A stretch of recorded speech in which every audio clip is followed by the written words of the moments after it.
Meant to, exactly. Thank you for adding that. All right, so our speaker for this session is Adesuwa Okunbo Rhodes, and I'll introduce her in just a minute. And if you're a member of this house, you would already have seen her. She's pretty quiet here, but absolutely amazing human being. So she's the founder and managing partner of Arua Capital Management, one of the few women-owned and led investment growth, equity, and gender lenses funds in Africa, investing into untapped investment opportunities in the small to mid-sized market. So prior to Arua Capital, she was managing partner of Synthesis Capital Africa, a private equity fund focused on sub-Saharan Africa. She was named the Agent of Impact in 2019 by Impact Alpha, and one of the top 35 women moving Africa forward. In 2021, she was named as one of the top 100 global leaders by Meaningful Business. Let's put our hands together for that. Really amazing. She holds a BSc degree in economics from the University of Bristol. She's married with a son and enjoys traveling, tennis, and cooking. A really good combination. Please join me to receive Adesuwa.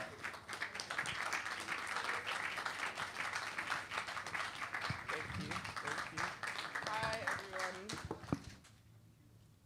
everyone. Hi, good morning, everyone. Good morning. Thank you, Pastor Mo, for having me. So I'm a bit shy. And I have a few slides with me. I like to have order when I'm talking, so bear with my geeky slides. So yeah, I'm here to talk about closing the funding gap for female entrepreneurs. I run Arua Capital Management. We're one of the few gender lens funds investing in Nigeria. And what essentially means is we invest in businesses that are female-founded or led by women, or we invest in businesses that are either providing essential goods or services to improve the lives of women. And I'll talk a little bit about my journey to getting to this stage, and then I'll go into how I think is one of the ways that we can bridge and close the funding gap for female entrepreneurs. So I started my journey about 14 years ago. Born here in Lagos, but I moved to England for boarding school and did the first part of my investment banking career in London. And there came a few points, I would say points of inflection in my life. The first one was, before I went to university, we went on this career day. So we go on this career day to Goldman Sachs, and I saw this woman speaking, this Indian woman speaking. And I've never been so fascinated before in my life. I was like, wow, look at this building, look at these people. I want to work in a place like this. So Goldman Sachs was I must die here. I must enter Goldman Sachs. So anyway, I do my first year internship in Lehman Brothers. I'm like, okay, this is how I'm going to enter. They rarely give internships in the first year in university, but I was very persistent. And I think that's one of the traits that has got to be here. But in my second year in university, I applied. I was like, okay, this is my chance to enter Goldman. And I got rejected. And I was like, wow, everything that I've been planning since A-levels, I haven't gotten into Goldman Sachs. I remember crying into my now husband's arms, like, oh my gosh, Goldman. But anyway, I didn't know that then, that rejection then is what has led me to where I am. But anyway, cut the long story short, third year, I go into JP Morgan, and then my dad wants me to do a master's, but thankfully, thank God, I got the job at JP Morgan. And I'm like, Daddy, I'm not doing masters. I already have a job waiting for me. What am I doing masters for? I'm not doing masters. So my year out, I worked in a private equity fund that invests in Africa.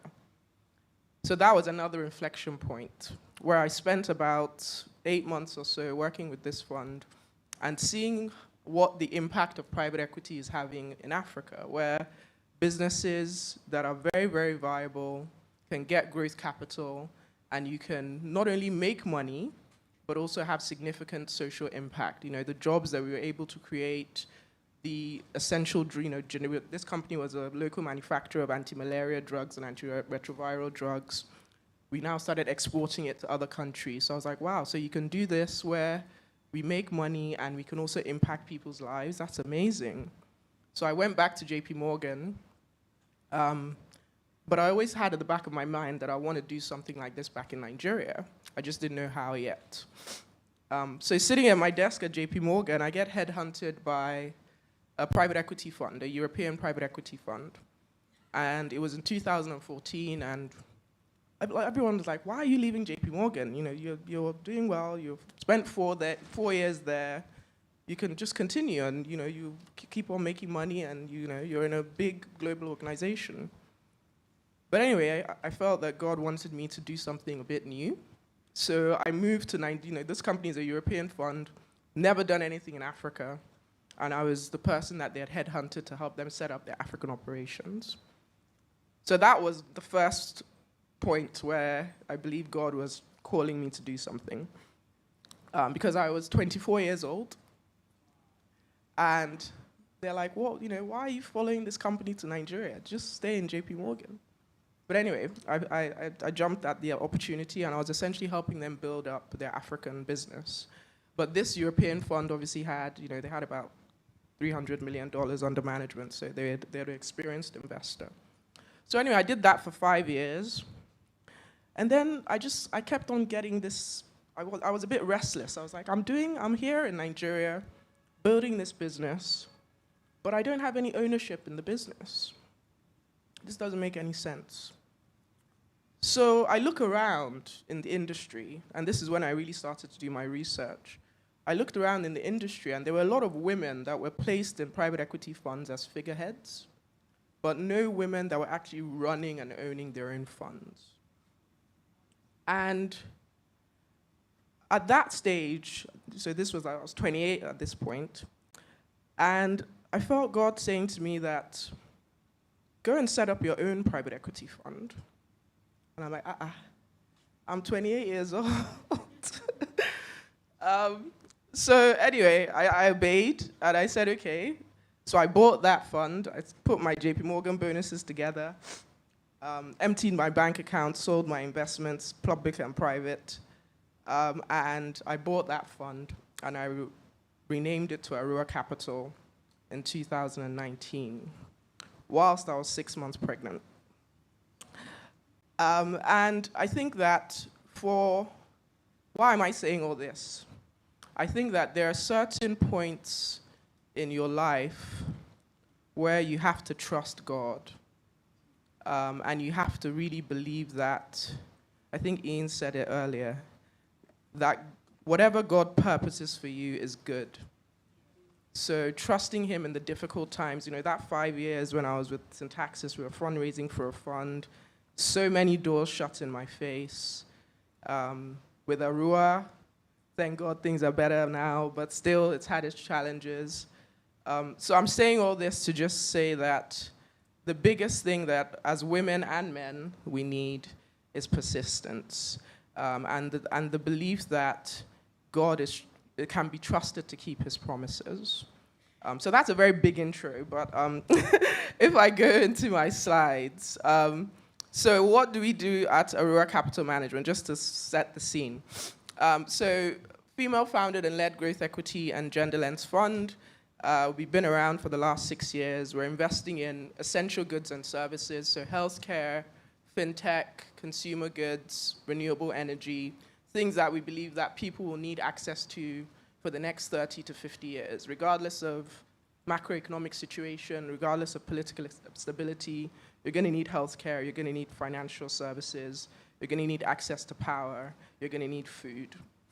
So these are some of the things that we're investing in. We invest mainly in Nigeria, but we also invest in Ghana as well. We can do about up to 20% in Ghana. And a big thing of what I believe in is this is an impact-driven organization. We're mission-driven. We want to invest in businesses that first are commercially viable, but also have the opportunity to scale and impact and provide jobs, provide employment. So that's a big thing of what we're doing. What are our objectives? We're investing in only women impact businesses, so either for women or by women. And I see the men looking at me. So for women, for women can mean a male-owned business providing essential goods and services to women. So our first investment is run by 2 men, but they locally manufacture baby diapers, baby wipes, sanitary pads. So men are not left out as long as your end product is improving the lives of women in some way. Okay, so that's what we're doing. So what is, if I just set the context, what is the state of play for female entrepreneurs in Africa? And I think it's good for women to know this so that you can just know what you're up against. So we have the highest rate of female entrepreneurship in Africa. 1 in 4 women are starting or managing a business. 4 times Europe. Okay, go the slide. But we make up 50% of the population, but we're only contributing less than 40% to GDP. And the reason for that is because we don't have the same access to capital. We don't have the same access to opportunity. So women, there's a $42 billion funding gap between male entrepreneurs and female entrepreneurs in Africa. That statistic is by the African Development Bank. There is a $320 billion credit gap, so access to loans for women. That's by the International Finance Corporation. If you've been following the VC scene, the venture capital scene, last year, startups in Africa raised about $4.3 billion. That's more than 2018, 19, 20 combined. But guess how much of that capital was raised by women? Less than 7%. And then when you drill down further into the numbers, for teams that are either single-founded female teams, so a company that has a single female founder, that number is less than 1%. Less than 1%. So there is a huge, huge funding gap for female entrepreneurs on the continent. And over half of the deals on the continent are being done in Nigeria. So those statistics can translate to Nigeria as well. And if we stay this way, the World Economic Forum tells us that it will take us 257 years to close the gender economic gap between men and women. Whenever I hear that statistic, I always say over my dead body. But these are the challenges that we're facing. And one of the big reasons for that, that I've found in my research, is something called unconscious bias. And I'm sure everybody break the bias. We've been hearing the International Women's Day theme. But it's real, and I feel that female entrepreneurs should know about this. So Harvard Business Review found that the language that male entrepreneurs are described with compared to female entrepreneurs is very, very different. So this is this company is a company looking for venture capital funding, and a male entrepreneur is described as young and promising. A female entrepreneur is described as young and inexperienced. So these unconscious biases are real. London Business School also found that the line of questioning is very, very different if you're a female entrepreneur versus a male entrepreneur. A female entrepreneur is typically asked prevention questions. A male entrepreneur is asked promotion questions. And this can lead to 6 times less funding. So a female entrepreneur will be asked, how do you intend to not lose customers in the next 5 years? A male entrepreneur will be asked, how do you intend to grow your company in the next 5 years? So those subtle changes in language affect the opportunities that female entrepreneurs are being given access to. And this is all research. It's been proven. And one of the correlations that I made when I started thinking about setting up Arua was who is the person who's making the investment decisions? Why do we see these gaps? And what I found is that it's directly correlated to the fact that we don't have women writing the checks. We don't have women in the room when those investment decisions are being made. If a woman is in front of 5 men asking for a loan or asking for capital, there's a very different dynamic. And the statistics show this. So since 2008, there's been over $30 billion raised for private equity. Less than 16 funds that are owned and so in that whole ecosystem, there are only 16 funds that are led or owned by women that have successfully raised capital. Translates to about $4.3 billion. That $4.3 billion was raised in 2015 alone. That's what we've been able to raise in 13 years. So the gaps that we're seeing in society is because of that imbalance that we're seeing. But what you should know is when women are capital allocators, there is a very natural trickle down to their portfolio. So research has shown that female fund managers are 2 times more likely to invest in a startup with a female founder, and 3 times more likely to invest in a startup with a female CEO. You should know this as a female entrepreneur. You should know these statistics, because then you start to think, who are you targeting when you're raising capital? And you should also know these statistics. Women represent a very untapped investment case.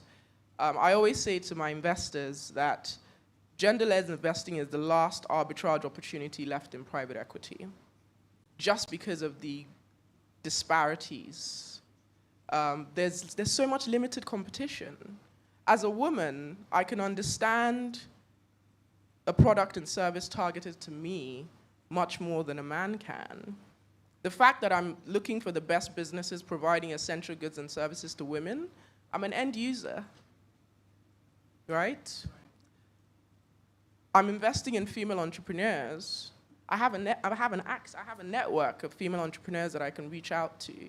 But also, female entrepreneurs find me more approachable. They're willing to come. I have so many female entrepreneurs that they know that I wouldn't invest in their business, but they still come to me because it doesn't just stop there. I can connect them to who can.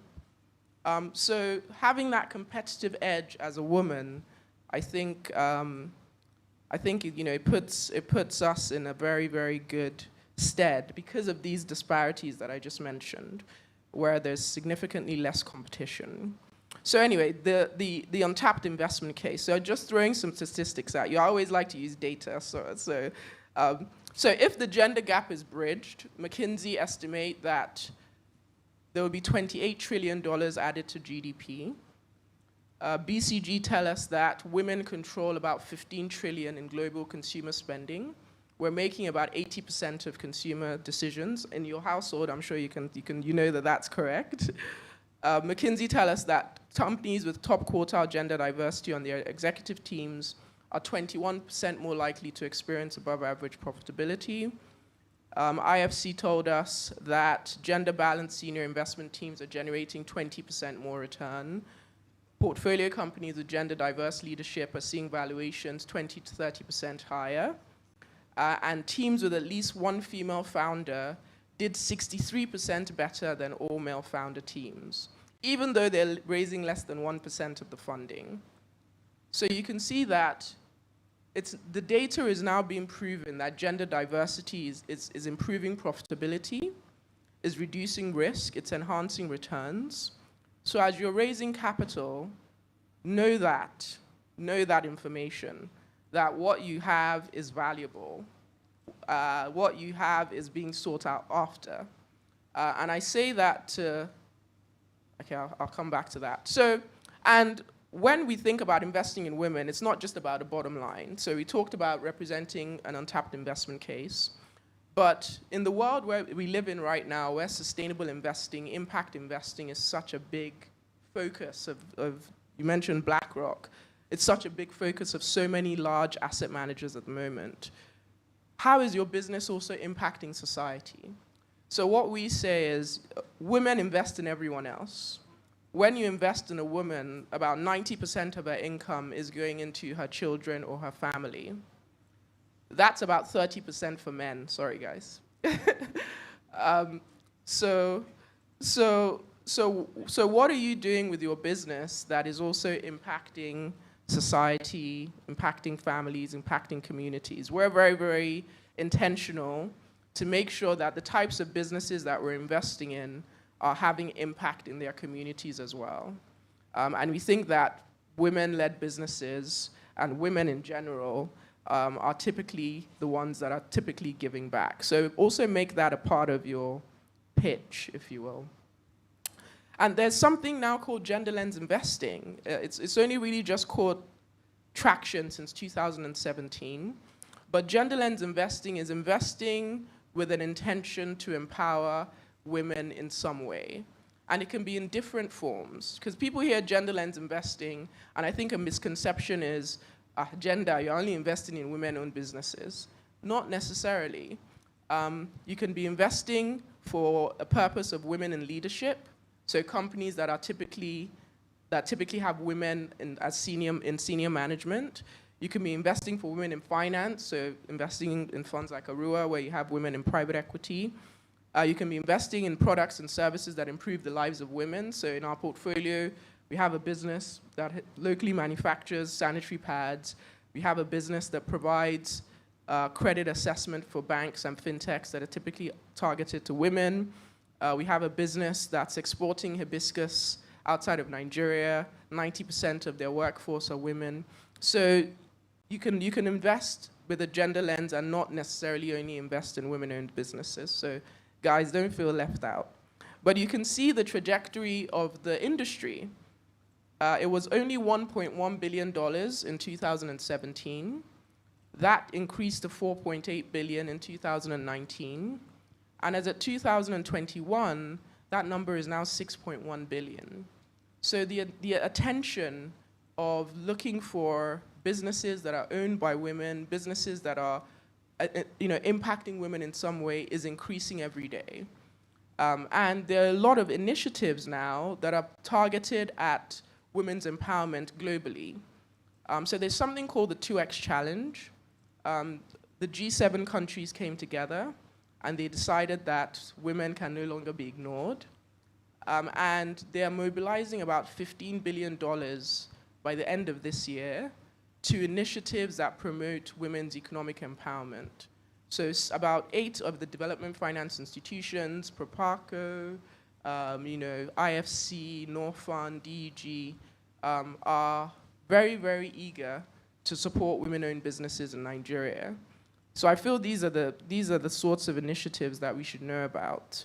In addition, we have the EIB, so these are some specific initiatives. We have the EIB that wants to mobilize 1 billion euros for women across Africa, the European Investment Bank. We have AFAWA, the African Development Bank, that wants to unlock 5 billion over the next 5 years for women. We have Launch with GS, Goldman Sachs. They want to mobilize about 500, yes, 500 million to women-led companies. We have Standard Bank that have launched the African Women's Leadership Fund, and we also have IFC's WeFi program. So these are things that I feel that everyone should be familiar with, should know about, so that you're not missing out on opportunities that are really targeted specifically at women, at female entrepreneurs on the continent. And then you should also know the VC and PE funds that are out there that are targeting women or are women-friendly. So Ease Fund, Future Africa is on that list. You can see it there. He's backed a lot of female entrepreneurs. You have the angel investing group called Rising Tide Africa, which is one of the largest female angel investing networks on the continent. I'm a member. And we invest in businesses that are very, very early stage. They just want to fund their idea, but it has to have some element of technology within it. You have First Check Africa. They're doing pre-seed and seed as well, so very, very early stage, targeted specifically at female entrepreneurs. You have Attica Ventures, again, very early stage, targeted at female entrepreneurs. You have Lend Her Capital that just actually recently announced an initiative where they are lending between, I think, $10,000 to $50,000 to female-owned businesses. So, I think being equipped and knowing who is in the ecosystem that is actually targeting and seeking out female entrepreneurs. So I've spoken about kind of the venture capital early stage, and then you also have the growth equity businesses that are targeting businesses that are a little bit more mature. So if you've proven out the business model already, you already have traction, you have existing demand, you have customers, and you just want to unlock that next stage of growth, there are funds there as well, like Arua, Alicia, TLCom, others, that would be willing to speak to you. So yes, it's challenging. Yes, it's a steep hill to climb as a female entrepreneur, but I wanted to also give some tips. So I think leverage your networks. You never know, things like this, you never know who you could be sitting next to. I always say don't be shy to introduce yourself, but also leverage your existing networks and just tell people, be very vocal about what you're doing, tell people what you're up to. Never stop mastering your craft, always learning, training, acquiring knowledge, being visible. I think as women, sometimes we struggle with this one, but being visible, whether on LinkedIn, whether on Instagram, because I think we mentioned it, if no one will seek you out if they don't know what you're doing. So I think that's always something that because as women, sometimes we're a bit shy. So always be visible.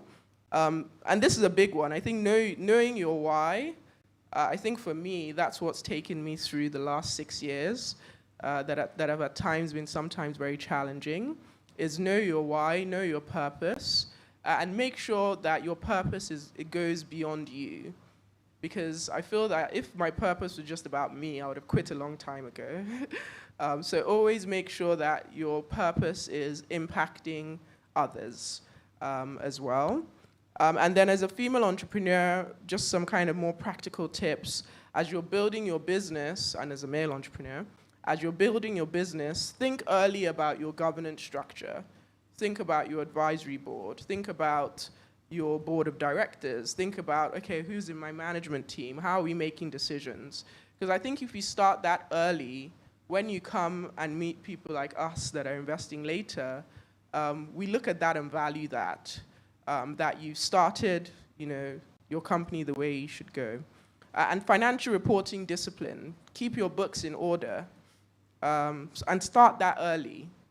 Because when you start raising bigger money, they require audited accounts, they require your management accounts. So that financial reporting discipline, I always say to women that that's something that we should start early. Know your market, know your competition, be able to articulate your barrier to entry. So for me, that's something, you have to have a unique proprietary, something. So there has to be a USP, and if you're able to articulate that well, then you're more likely to get funding. And then know your gender lens funds. So I put some of those names up there. Do the research on them. See the types of the businesses they've invested in the past.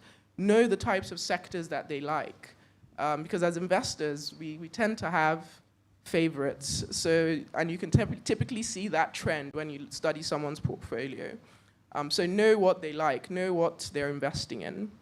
And then the last one, which as female entrepreneurs I believe we need, because it's very, very tough out there, is a trust in God. And I wanted to share 3 scriptures that have really helped me over the last 6 years. Because, so right now, we're at a very good place, thank God, where we've now successfully raised our fund. And we're actually now going to surpass our target. But before getting there, it took me 6 years. And there were so many points in that journey where I was like, this is too hard. This is too hard. I can't do this. When I launched Arua, my partner at the time, who I thought was my co-founding partner, he just handed me his resignation notice over a table. We had printed business cards, co-founder, and he just handed me his resignation notice. I was 6 months pregnant. I was like, God, I just quit this job. You said I should buy the business. I've bought the business. Now, the person that is supposed to help me while I deliver this baby is quitting. How far? So there's been a lot of difficult points. But I think that trust in God is very, very key to help you overcome them. So these are 3 scriptures that I remember, I'm a visual person, so I printed some of these and I put them on my wall so that every time I wake up, it's the first thing I see. And sometimes I think you need that because the battle's in the mind, and I think as you train your mind, you're able to overcome a lot. So this is the first one. After you have suffered for a little while, the God of all grace, who imparts his blessing and favor, who called you to his own eternal glory in Christ, will himself complete, strengthen, and establish you, making you what you ought to be. So that's 1 Peter 5:10, the Amplified Version. So this scripture has really helped me in a lot of situations. So please write it down if you're a female entrepreneur. That's the first one. And then the second one that I really like is from Romans. So Romans 5:2-4, the New Living Translation. And it says, because of our faith, Christ has brought us into this place of undeserved privilege where we now stand. And we confidently and joyfully look forward to sharing God's glory. We can rejoice too when we run into problems and trials, for we know that they help us develop endurance. And endurance develops strength of character, and character strengthens our confident hope of salvation. So this one also helped me a lot because we will run into trials, we will run into difficult moments, we will run into rejection, no's, but I think it's part of the process, and you have to trust God in the process. So persistence, I think, is something that will help us as female entrepreneurs. And then the last one, which I also like, is from Hebrews 10:23. And it says, so let's do it, full of belief, confident that we're presentable inside and out. Let's keep a firm grip on the promises that keeps us going. He always keeps his word. There's another version that says God can be trusted to keep his promise. And let's see how inventive we can be in encouraging love and helping out, not avoiding worshiping together, as some do, but spurring each other on. So I think that as female entrepreneurs and as entrepreneurs generally, just believing that God is a God of integrity, his word is backed up by the integrity and honor of his name, and he will be trusted to keep his promise. So if he's giving you a dream, if he's giving you a vision, despite the setbacks, despite the rejection, despite the disappointments, just keep going, knowing that he will come through. It might take 6 years, it might take 1 year, but just know that he can be trusted to keep his promises. So thank you. That's my presentation. Thank you so much. Thank you so much for that, Adesuwa. And it's been really, really great. Yes, it's not purely for women, like she said, but there are links back to it. And then also the wisdom that she gave is literally for everyone. You have to apply this whether you are a man or woman in your own firm. And then the firms that she mentioned where you can access capital. One truth is this, is that capital can literally tie an idea down forever. If you don't have the capital you need. I was in that place actually, where I'm trying to push a particular project, and if you don't have that capital, it can literally kill that idea. And so this actually provides that, so you have an opportunity to access funds that you may not, in time past, have access to. So really good. Thank you so much for that. Let's take a couple of questions before we go to the plenary session. Does anybody have questions? Any question anywhere? Okay, please. Can I have another mic, please? Yes, please.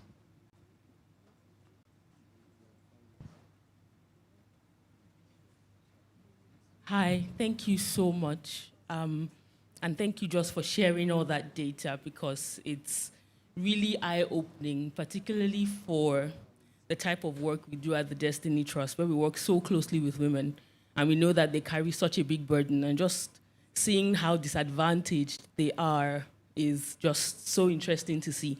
But I think my question would be, if you want to position yourself for these opportunities that exist, what would you say are the essential skills that you need to develop?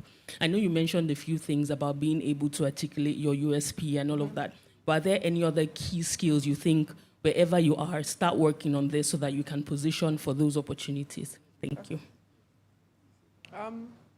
So yeah, I would say that there are a few key skills. Some can be taught, others can't. I would say some of the few skills that can be taught, I think if you're a female entrepreneur, something that really irks me is when you don't know your numbers. And I think that we shouldn't think small. If you want to scale and be a multinational, multi-regional company, financial literacy is key. So take an accounting course, be able to read a balance sheet, be able to read a profit and loss statement, be able to read a cash flow statement. So I would say some of the skills, one of them is just financial literacy and being very, very on top of your numbers. Because I think that if you're thinking about scaling, you need to be able to articulate your margins, be able to articulate your projections well. So I would say financial literacy is a key skill. I would say you also need to be able to present yourself in terms of, and I think that goes to my articulating your USP. So I would say that's also a key skill, being able to communicate your idea, being able to communicate your vision, being able to explain in very, very simple language what your business does. Someone always told me if you can explain your business to a child, then you've been able to articulate your business well. So I think communication skills as well is something else that can be taught. And then I would say some of the other things that maybe can't be taught, but you kind of learn as you grow in your journey, is people skills. Because I think as you grow, you're going to hire people, you're going to have to learn to manage people. So being able to be have interpersonal skills, being able to be someone that people want to be around. Because I always think about what do you need to scale your business. When you're not only employing 1 or 2 people, but you're employing 50 people. You need to have that interpersonal and people management skills as well. I would probably say those are the key 3 things. Interpersonal skills, financial literacy, and communication skills. I think if you have those things, you can, build your business well. I think that's what I'm lacking in the people. I'm still trying, but I think that's something that you can scale your business if you have those things. And then just research. Do a lot of research. Know the funds that are out there. If you're in the agri space, there are sector funds that are specifically investing in agri. If you're in the healthcare space, there's some funds that are specifically investing in healthcare. So just being on top of, the same way you research about your business, also research about where you can find the capital. I think that's something that we don't do enough. And in this day and age, with the billions of dollars that are pouring into SMEs and female entrepreneurship, you'll be doing yourself a disservice if you didn't know some of this. So research as well.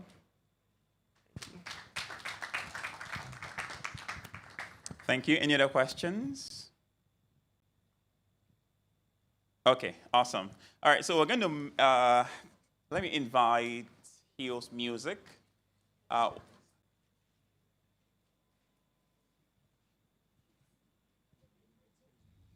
Seal, you've been recruited again. That's what happens when you're so good. So please, let's receive Seal again. Are your people still here?